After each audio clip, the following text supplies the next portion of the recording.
when I get into the car, it just comfort with silent power. এর feature মাথা নষ্ট করে দেওয়ার মতো। এই কি আমার কাছে গাড়ির মধ্যে কেউ নেই, কিন্তু আমিও হাঁটছি, সঙ্গে সঙ্গে গাড়িও হাঁটছে। ডিপল S05 শুধু ড্রাইভ নয়, এটা একটা এক্সপিরিয়েন্স। আমি গালিব, আর আমি এই এক্সপিরিয়েন্সের সাক্ষী।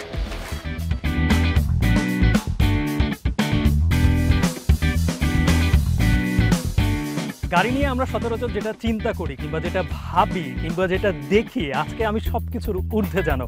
কারণ আজকে যে গাড়িটি নিয়ে কথা বলবো সেটি হচ্ছে ডিপলের S05 মডেলের, যেটা মাত্রই বাংলাদেশে লঞ্চ হয়েছে এবং ইতিমধ্যে কার লাভার্সদের মন জয় করে নিয়েছে। এই গাড়িটি আসলে ইভি গাড়ি নাকি ফুয়েলে চলে? এই নির্মাতারা বলছে যে এটি হচ্ছে প্লাগ ইন হাইব্রিড মডেলের মেথড তারা ব্যবহার করেছেন, যে কারণে এটি ইভিতেও চলবে, আবার একই সাথে ফুয়েলেও চলতে পারবে। অর্থাৎ আমরা যে গাড়ি ইভিতে বাংলাদেশে কিভাবে হবে না হবে, কতটুকু কী করতে পারবো, চার্জিংয়ের বিষয় থাকে, এই নানান ঝক্কি ঝামেলা পার করে আপনি যখন খুশি তখন চাইলেই এটিকে আপনি ফুয়েলে চালাতে পারবেন। অর্থাৎ এবং রেঞ্জ যেটি এটিকে বলা হচ্ছে 1200 kilometre. Can you imagine 1200 kilometre? অর্থাৎ আপনি ব্যাটারি যখন আপনার শেষ হয়ে যাচ্ছে, বাকিটা ফুয়েলে চলবে প্রায় 900 কিলোমিটারের মতো। আমি যদি শুরুতেই এটার এক্সটেরিয়র এবং ফ্রন্ট এক্সটেরিয়র নিয়ে যদি কথা বলতে চাই, একটা ফিউচারিস্টিক লুক। ফ্রন্ট সাইড দেখে যেটা মনে হবে যে এটি মনে হয় যে কোনো একটা স্পেসশিপ, রাইট, একদম তাই। যদিও এটার ডিআরএল যে লাইটটি দেওয়া হয়েছে সেটি কিন্তু একেবারে যে পোর্শনটা ফ্রন্ট থেকে সাইডে, অর্থাৎ আপনি সাইড থেকেও কিন্তু এটি কিন্তু দেখা যাবে। এবং যতদূর আপনাদের নিশ্চয়ই দর্শক মনে আছে, আয়রন ম্যানের যেই আমরা সামনের যেই তার চোখের উপরে যে লাইটটা দেখে নিই, আপনারা খেয়াল করলে দেখবেন ঠিক সেই শেপটাকে এখানে ফুটিয়ে তোলা হয়েছে। ডিআরএল এর নিচেই কিন্তু আমরা দেখতে পাচ্ছি যে হেডলাইট দেওয়া আছে, এবং এখানে ডিপাল লাইট এখানে ভেতরে লেখা, লো বিম এবং হাই বিম দুটোই এখানে রয়েছে। এবং যেহেতু এটি একটি ফিউচারিস্টিক কার এবং এটার সেফটি ফিচার নিয়ে অনেক আলোচনা হয়েছে এবং প্রচুর সেফটি ফিচার এর ভেতরে, এখানে একটা ভেন্টিলেশন আছে, কিন্তু এটা ফাংশনাল, যেটা বলা হচ্ছে যখন এটা গাড়ির এসি যখন চলে তখন এটি আসলে কাজ করে, এটি আবার খুলে যায়। আমি যদি একটু কিটা দেখাই, এই কি পুরো মনে হচ্ছে একটা স্পেসশিপের কি, রাইট? আমার কাছে একটা স্পেসশিপই রয়েছে আসলে। আমি যদি আনলক করি, এই যে আমি যেহেতু আমার হাতে যেহেতু কিটা ছিল, যখন গাড়িটা বুঝতে পেরেছে অটোমেটিক্যালি কিন্তু তার ডোরটা কিন্তু ওপেন হয়ে গেছে। এটা কিন্তু ফ্ল্যাশ ডোর তারা ব্যবহার করেছে। এবং এটার লুকিং গ্লাস আমরা যেটা দেখতে পাচ্ছি, যে এই লুকিং গ্লাসের নিচে কিন্তু 360 ক্যামেরার একটা পার্ট, আলাদা করে ক্যামেরা কিন্তু রয়েছে, এবং একই সাথে এখানে ইন্ডিকেটর রয়েছে। এবং ইন্ডিকেটরটাও কিন্তু বড় পোর্শনে, অর্থাৎ এটা যখন জ্বলবে তখন এটা কিন্তু একটা ভিজিবিলিটি কিন্তু ক্রিয়েট হবে। আরেকটা বিষয় বলে রাখি, এই যে এখানে কিন্তু যথেষ্ট গ্যাপ রয়েছে, অর্থাৎ এই গাড়িটা তৈরি করার সময় একটা জিনিস খুব বেশি নজরে রাখা হয়েছে, যে এই গাড়ির ভেতর থেকে যেন ভিজিবিলিটিটা অনেক বেশি হয়।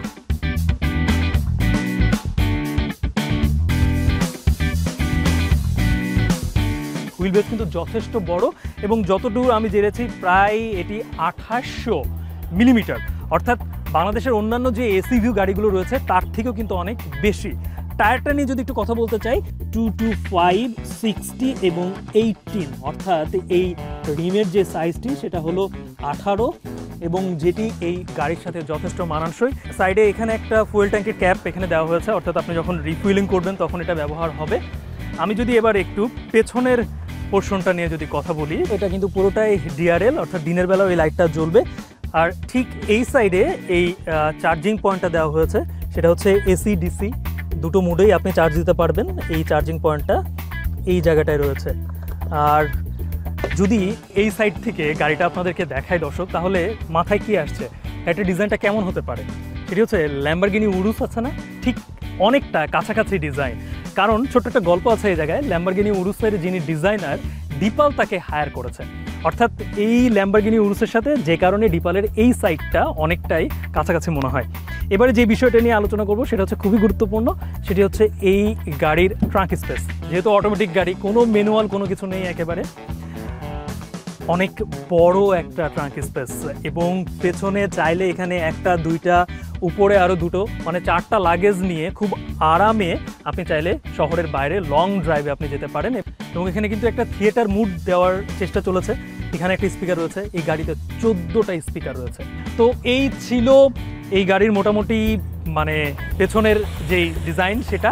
এবার একটু ফ্রন্ট সাইডে একটা জিনিস আপনাদেরকে দেখাতে ভুলে গেছি, সেটা একটু দেখাবো। সেটি হচ্ছে আমি একটু সামনের বনেটটা খুলে নিই, এটাকে 2 বার প্রেস করতে হয়। সেটি হচ্ছে ইঞ্জিন কই গাড়ির, আসলে গাড়ির ইঞ্জিন আছে ঠিকই, কিন্তু ইঞ্জিনটার ভেতরে এটা একটু হ্যাসেল পোহাতে হতে পারে যদি কোনো আপনি লং ড্রাইভে যাওয়ার পরে যদি হুট করে নষ্ট হয়ে যায়, কারণ এই উপরের যে কাভারটা দেওয়া হয়েছে এই কাভারটা আপনাকে টুলস ব্যবহার করে খুলতে হবে। এই ছিল এই ডিপালের full exterior and this is Deepal S05। দামটা একটু গেস করুন তো কত হতে পারে? রিজনেবল প্রাইসে তারা অফার করছে 51,50,000। তো এক্সটেরিয়রের পরে আমরা যাবো এবার ইন্টেরিয়রে।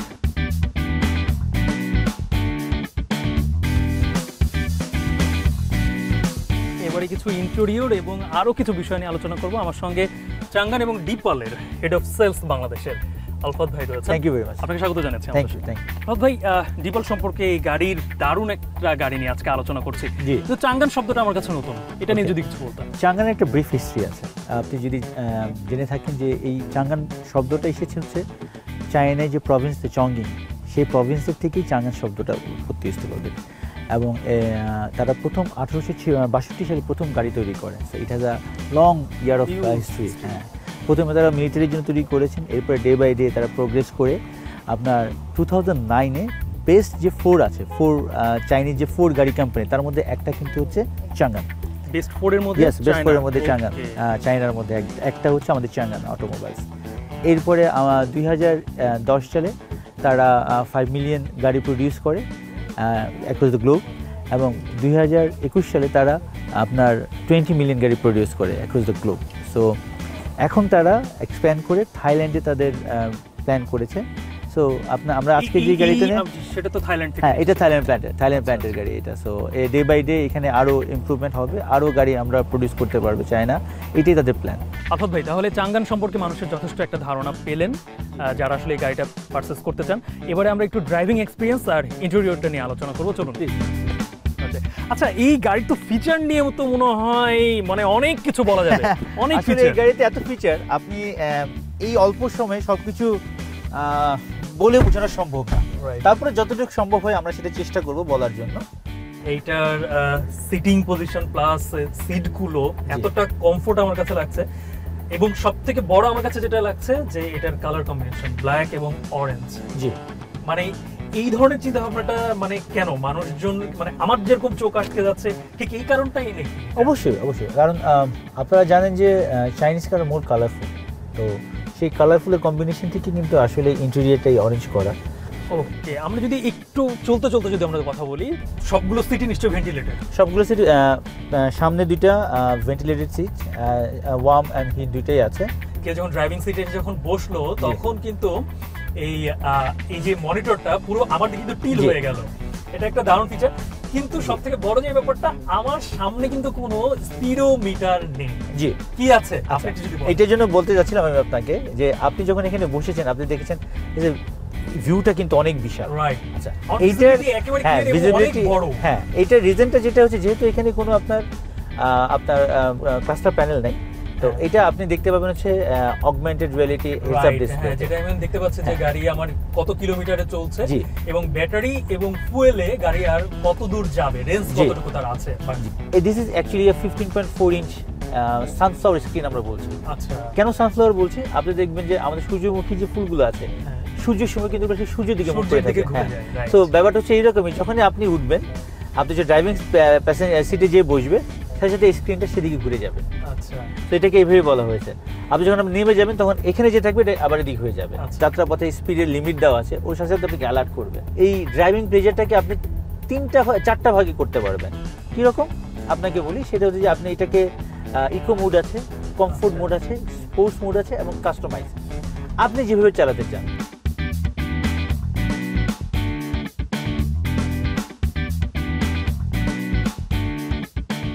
ওকে, আলফাত ভাই, আপনি যেহেতু বলেন প্লাগ ইন হাইব্রিড, এই সিস্টেমটা নিয়ে যদি একটু বলতেন যে এটা ব্যাটারি প্লাস ফুয়েল দুটাতে যে চলবে, মেকানিজমটা আসলে কিভাবে কাজ করছে? বেসিক্যালি এটার যে ইঞ্জিনটা, এটা আমাদের কনভেনশনাল 4 সিলিন্ডার 6 16 valve ইঞ্জিন। আচ্ছা 1.5 লিটার, আচ্ছা which can produce আপনার 18 হর্স পাওয়ার কম্বাইন্ডলি, এবং টর্ক হচ্ছে 320 Nm। আচ্ছা এই ইঞ্জিনটা অ্যাকচুয়ালি আপনার অ্যাজ আ জেনারেটর হিসেবে কাজ করে। ইলেকট্রিক, হাইব্রিড অ্যান্ড ফুয়েল ওকে তিনটা আছে। আমাদের গাড়ি এখন ইলেকট্রিকে চলতেছে, শুধু ব্যাটারি পাওয়ারে চলতেছে, শুধুমাত্র এখন শুধু ব্যাটারি কনজাম্পশন চলছে। আচ্ছা আচ্ছা। Hi Deepal, What can I help you? Open all window. Okay. This is the artificial intelligence. জি। Wow. আরেকটা মজার আমার ফিচার আছে, আমি আপনাকে বলতে চাই, সেটা হচ্ছে যে আপনি দেখেন ওখানে একটা ক্যামেরা আছে। এইখানে হ্যাঁ হ্যাঁ, ওকে এই ক্যামেরাটার কাজ হচ্ছে আপনার চোখের দিকে চোখ রাখা। আপনার চোখ, আচ্ছা। আপনি যখন যদি কখনো টায়ার্ড হয়ে যান, ও আপনাকে জাগিয়ে তুলবে। আচ্ছা, অর্থাৎ এই যে সেফটি ফিচারের দিকে যথেষ্ট জি, নজর জি, রাখা জি, হয়েছে, জি। যে যত ভাবে আসলে একজন ড্রাইভারকে অ্যাসিস্ট করা যায়, তাকে তার রাইডটাকে সেভ করা যায়। হ্যাঁ, এটা কার্টেন শিল্ড এয়ারব্যাগ আছে আমার চারদিকে। আচ্ছা তো আমরা এটাকে 8টা এয়ারব্যাগ বলছি, কার্টেন শিল্ড এয়ারব্যাগ, চারদিকে কাভ করা। এটা প্যানোরামিক ভিউটা, এটা কিন্তু প্যানোরামিক যে স্ক্রিনটা, এটা কিন্তু হচ্ছে আপনার 1.9 মিটার, হিউজ। হিউজ।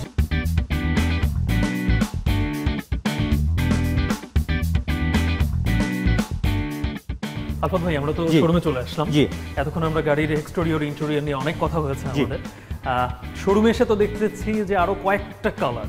হ্যাঁ, আমাদের বেসিক্যালি ভাইয়া টোটাল তো 6টা কালার হয় আমাদের শোরুমে, এখন আছে 3টা কালার, কারণ বাকি কালারগুলো সব বিক্রি হয়ে গেছে। আচ্ছা, 6টা already কালার sold out? হ্যাঁ, অলরেডি সোল্ড আউট। আপনার কি 6টা কালারই কি নিয়ে এসেছিলেন? আমরা 5টা কালার অ্যাভেলেবেল থাকে আমাদের পুরো লাইন আপে, আমরা 3টা কালার নিয়ে আসছিলাম। তো অ্যান্ড্রোমেটা ব্লু আর গ্যানিমেট গ্রে, 2টা কালার আমরা পাইনি, বিকজ অফ আপনি জানেন যে এটা থাইল্যান্ডের একটা হিউজ পপুলারিটি এখন আমাদের এই Okay. গাড়িটা। সো সব কয়টা প্রোডাকশন দেওয়া সম্ভব হয়নি।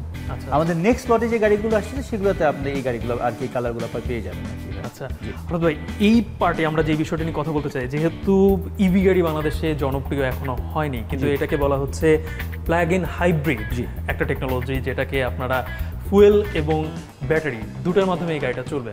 কিন্তু একজন কাস্টমার যখন নতুন ব্র্যান্ড নিউ এই ডিপালের 05S05 এই মডেলটাই ধরেন পারচেস করলো, সে কতদিন পর্যন্ত মেন্টালি সে একেবারে রিল্যাক্সে এই গাড়িটা চালাতে পারবে? আচ্ছা, সর্বপ্রথম হচ্ছে যে এই ডিপাল S05-এর আমরা যে ওয়ারেন্টি পলিসিটা, সেটা হচ্ছে 8 বছরের হচ্ছে ব্যাটারি ওয়ারেন্টি, অথবা 1.5 লক্ষ কিলোমিটার, যেটা আগে আসবে।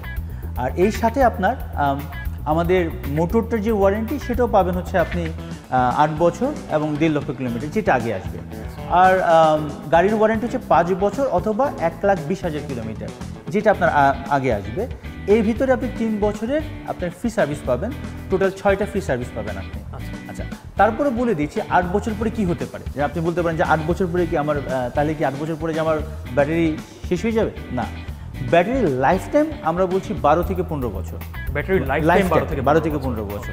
ওকে, গাড়ি কিনলাম, রাস্তায় নামলাম, টুকটাক তো সমস্যা হতেই পারে। চিটাগংয়ে গিয়ে আমার গাড়ির সমস্যা হলো, সমাধান কি? আচ্ছা, সর্বপ্রথম আপনাকে আমরা জানাতে চাই, আমরা তো ডিএইচএস মোটরস, আমাদের পরিবারটা অনেক বড়। আমরা ডিএইচএস মোটরস আছি, আমাদের র্যাঙ্কস আছে আমাদের সাথে, আমাদের চিটাগংয়ের র্যাঙ্কসের সার্ভিস সেন্টার আছে, আপনি সেখানে করতে পারবেন। শুধু তাই না, ধরেন আপনি দুর্গম কোনো এলাকায় যে আপনার গাড়িটা প্রবলেম হলো, আমাদের একটা স্ট্যান্ড বাই টিম আছে যারা ইনস্ট্যান্টলি মুভ করে, সেই ফ্যাসিলিটিসটা আপনার জন্য আছে। তো আফটার সেল সার্ভিস নিয়ে আপনি আসলে আমরা আপনাকে চিন্তা করতে দেবো না, এটা আমাদের হেডেক।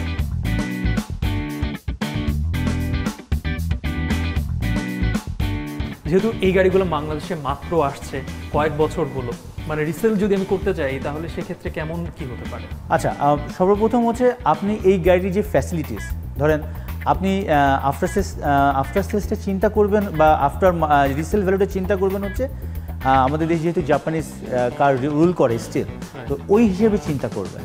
এই গাড়ির যে আপনার অপশনস আছে, ফ্যাসিলিটি আছে, ওই সেম সব কিছু যদি একটা জাপানিজ মডেল আপনি খুঁজতে চান, আপনার প্রাইস এটা ডাবল হবে। সো ডাবল হয়ে যদি আপনার রিসেল ভ্যালু যদি 50% হয়, আর এইটার যদি হয় আপনার 50%, আপনার টোটাল ডেপ্রিসিয়েশন কোনটা বেটার হচ্ছে? এটাতে বেশ বেটার আপনার কথা। আপনাকে এই ক্যালকুলেশনটা আপনাকে মাথায় ঢোকাতে হবে। ইভি চার্জিংটা নিয়ে, স্টেশন নিয়ে আসলে আপনাদের কি কোনো ইন্ডিভিজুয়াল কোনো প্ল্যান আছে? হ্যাঁ, অবশ্যই আছে, বিকজ আজ যে বললাম আগে তো ইনফ্রাস্ট্রাকচারটা রেডি করতে হবে আপনাকে। সো আমরা কিন্তু ইভি নিয়ে আসার আগে ইনফ্রাস্ট্রাকচারগুলো রেডি করে চেষ্টা করছি, এবং অলমোস্ট আপনি যদি চিন্তা করেন বাংলাদেশের কিছু কিছু জায়গায় এখনো যেতে পারিনি, বাট হোপফুলি আমরা যেটা আশা রাখছি বাই ডিসেম্বর আমরা throughout the whole country আমাদের একটা ইভি চার্জিং স্টেশনের লাইন আপটা থাকবে।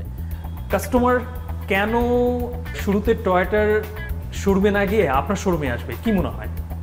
দেখেন, এটা সবার আগে যেটা হচ্ছে যে আপনি একটা প্রাইস, আমাদের যে প্রাইস সেটা একটা ইম্পর্টেন্ট ইস্যু, এবং যে ফিচার্স আপনি দিচ্ছেন এবং সেই সাথে ওয়ারেন্টি পলিসিসগুলো। সো আমার মনে হয় এই তিনটে জিনিসই কাস্টমার ক্যাটার করার জন্য অনেক বেশি ইম্পর্টেন্ট, আমরা সেটাই করেছি। আর আপনি যদি অপশন অনুযায়ী দেখেন, সাইজ অনুযায়ী দেখেন, এবং আপনার যে পার কিলোমিটার যে সেভ হচ্ছে সেটা চিন্তা করলেই কিন্তু আপনি আমারটা নেওয়ার জন্য চিন্তা করবেন কম্পেয়ার টু আমার অন্য যারা আমাদের কম্পিটিটার্স তাদের থেকে।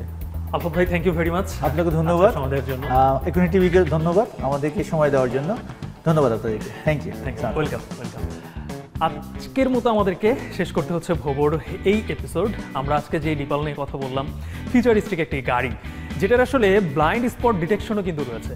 কিন্তু শেষ সময় একটা কথা বলে রাখি, আমাদের যাদের যখন ড্রাইভ করি ব্লাইন্ড স্পট ডিটেকশন যাদের নাই, তারা কিন্তু একটা বিড়ম্বনার মধ্যে পড়ি যে আশেপাশে যখন গাড়ি চলে আসে এই লুকিং গ্লাসে কিন্তু তখন সেটা দেখা যায় না।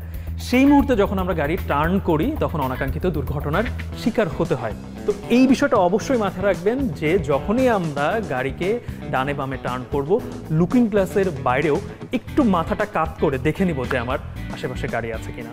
দর্শক অবশ্যই সেফলি গাড়ি রাইড করবেন এবং ভালো থাকবেন। দেখা হবে ভোবর অন্য কোনো এপিসোডে।